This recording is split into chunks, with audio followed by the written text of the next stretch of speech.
ఈరోజు వీడియో ఏంటంటే సింపుల్గా చేసుకునే అరటికాయ కర్రీ.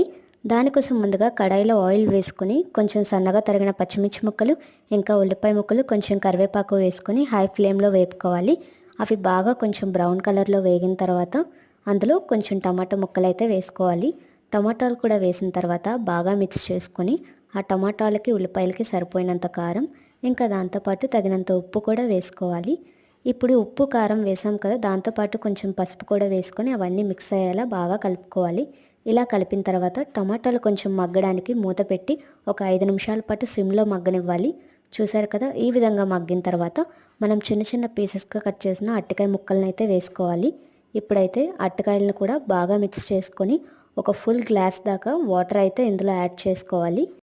వాటర్ యాడ్ చేసిన తర్వాత అయితే మూత పెట్టి ఒక 10 నిమిషాల పాటు హై ఫ్లేమ్లో బాగా ఉడికించుకోవాలి. అంతే అండి, టేస్టీగా సింపుల్గా అరటికాయ కర్రీ రెడీ.